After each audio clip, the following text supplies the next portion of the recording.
You don't have to believe me, you don't have to trust me. This is probably gonna be one of my top series. Oh, you know, that's easy peasy. I can read Fated Mate and all that stuff. Not reading it. Nope, it's not gonna happen. Well, maybe now I have to purchase the book. Okay, so I haven't done this in so long. Like, I think my last TBR was in September. It's been 4 months since I did, 3 to 4 months since I did an actual TBR. Y'all already know. If y'all watch my last 2 videos, y'all already know that I was in a slump. Was it a bad slump? No, it was a slump because I read a book that was so good that it put me into a slump. And I don't want to go back into a slump again. It's the start of a new year and I want to get going. I'm being a little bit strategic with my January TBR. And you know, I was really thinking, I was like, Destiny, it's a new year. Maybe you should do like a spring TBR, you know, so you're not too like tied down, because you know I'm a mood reader and stuff like that, right? So whatever I'm in the mood for, I'm gonna pick it up and read, and it might not be on the TBR that I said that I was gonna read for this month. But like, I like a challenge, you know, like if I have something to look forward to and I have a challenge, it will kind of push me a little bit more to get through a book, to read a book faster. I wanna hit my goal. I put my reading goal on Goodreads and Storygraph for 52 books, and wanna know why specifically 52 books? It's because there's 52 weeks in a year. So that means if you break it down, that I read 1 book a week. Now you're probably wondering, Destiny, your goal was like 75 last year, right? And I understand that, and I only got to like 40, I think I got to like 42, either 35 or 42, one of those numbers. But to be honest, last year the only reason why I put my goal to 75 was because in 2022, when I found my love for reading again, from August to December I read 40 books. I was reading like 10 books a month. That is exactly why I was like, oh, you know, that's easy peasy, I could read. No, I couldn't. I think I was just on a book high, which is why I read that much.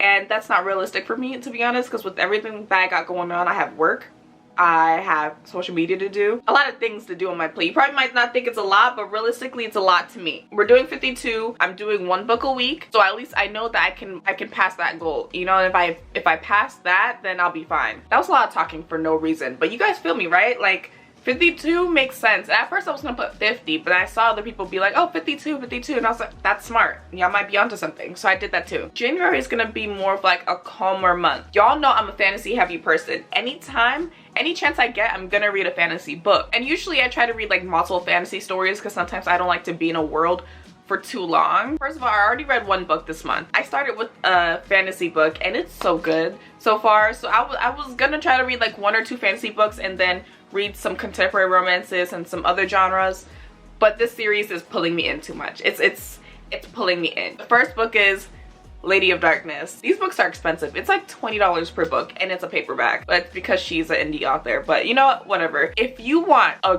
good fantasy series, something that's not mainstream and has like the cliche fantasy stuff, and you want it to be so good and give you exactly what you need, fantasy indie is where it's at. Indie fantasy is where it is at. You don't have to believe me, you don't have to trust me, but I'm just letting you know, all my favorite fantasy series, the Witch Collector series, Legendborn, she's not indie anymore, but she was. Lady of Darkness, indie authors, okay? Mainstream fantasy people, they're not really that good, you know, to me. I don't know. Lady of Darkness, people said that this was a better Throne of Glass. I read Throne of Glass. I didn't finish it. I stopped at Queen of Shadows. That series was getting slow and repetitive, and it was annoying me, you know? Like, it was annoying me how every time I would start a book and it would start off so slow and then everything would happen in the last 100 pages. Like, hold on. I was sick of it. So I didn't finish the series. Controversies with this book, okay? People said that this is a plagiarism of Throne of Glass and a little bit of ACOTAR. Now, I saw a few things in here. Now, I'm not someone who condones in plagiarism because that's someone's hard work and imagination that they put into the book and you're taking it. Yeah, I don't really like that much. But then there's also inspiration. I think a lot of this, like, some could be the same stuff, but you can also take it as inspiration. It's not completely copy and paste. You can tell that she probably did read Throne of Glass. You can tell. First book, I can see what y'all mean. Second book, completely different story. It's not Throne of Glass. It's not ACOTAR, baby. I'm just telling you right now. Second book is what I'm reading right now. It's eating me up, okay? This is probably gonna be one of my top series. It's probably gonna be in my top 3 fantasy series, probably. I need to order it. So right now I don't have the second book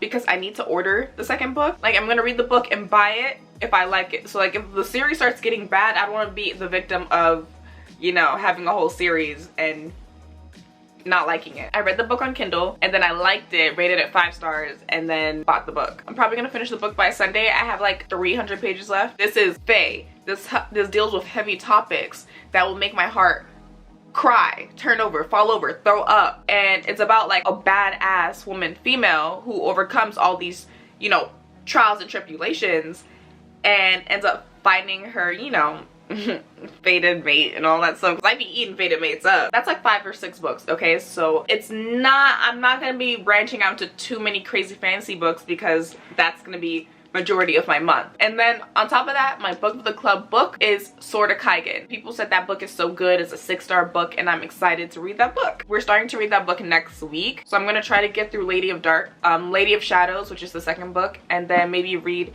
a fluffy book and then get into Sword of Kaigen, and then I'll go back to buy the 3rd book of the series or whatever. So yeah, Sword of Kaigen, no idea. I couldn't tell you what that book is about, I promise you, but everyone says, every time I go on TikTok, people say how it's so good, all that stuff, and 6 stars. I haven't seen someone rate it less than a 5-star review, to be honest. I don't have the physical copy because it's on Kindle Unlimited, and you know, like I said, I'm trying to be very mindful of the books I buy this year. The rest of the books I'm going to try to fit in to this month. All these books, not reading it. No, it's not gonna happen. However, I want these to be my options. So all of these are gonna be like a contemporary romance, so it's not fantasy heavy, like no fantasy at all, or it's gonna be like a lit fic. The first book is gonna be, of course, none other than the Kennedy Ryan. Kennedy Ryan literally gets me on my slumps most of the time. The Kingmaker by Kennedy Ryan. It's a 2-book series, or no, it's 3-book series. People said this book is really, really good, so I'm excited to read it. Do I know what it's about? No, I just pick up books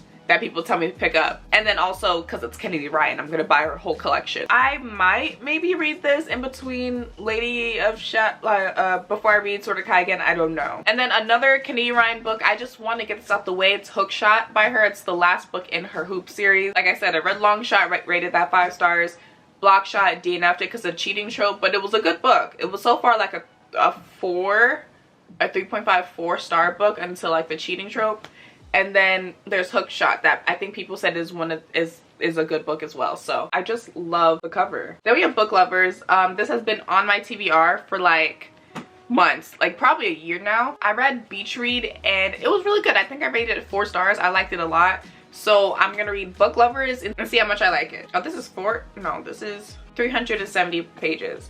Yeah, I could read that quickly, to be honest. I could probably read that at work. Do I know anything about that book? No. Next. Okay, The Spanish Love Deception. My friend recommended this book to me when I was at Barnes & Noble with her, and the reason I picked it up was because she was like, you know, the guy purposely breaks the bed so she can sleep on the same bed as him.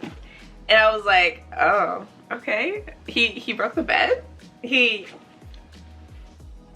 broke the bed? Well, maybe now I have to purchase the book. And that's what I did. I purchased the book, and I just feel like this is kind of like a cute little book to, you know, it's like a fluffy book. I feel like all the other books I feel like it's very serious and intense, because Emily Henry always has like some serious thing going on, and Kennedy Ryan always has a serious issue going on in her book.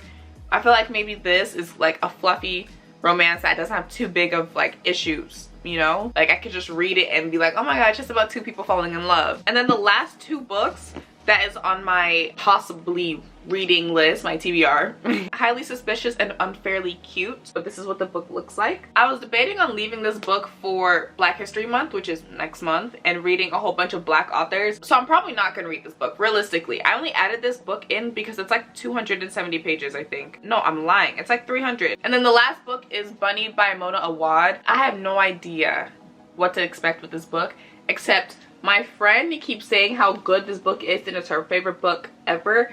And it's very popular on TikTok as well. And usually I don't trust TikTok, but I do trust my friend. She has really good taste in books. It's out of my genre, out of my taste. I'm a romance person and this is not a romance book. However, it just said it's good. So I don't know. I'm gonna give it a chance. I need to branch out anyways. It can't always be romance. I mean, I could always stick with romance, but like it's good to discover other genres, because what if I do like other genres, and what if I stray away from romance for a little bit and read a whole bunch of other books like this? That is it for my January TBR. How many books is this? 1, 2, 13. That's 12 to 13 books I would be reading this month if I decided to read all of this, but I'm most likely not. Oh yeah, while we're on the topic of Black History Month, if you have any books written by Black authors that you think is really good that I should read, comment them down below, because I want to have a Black author TBR for February.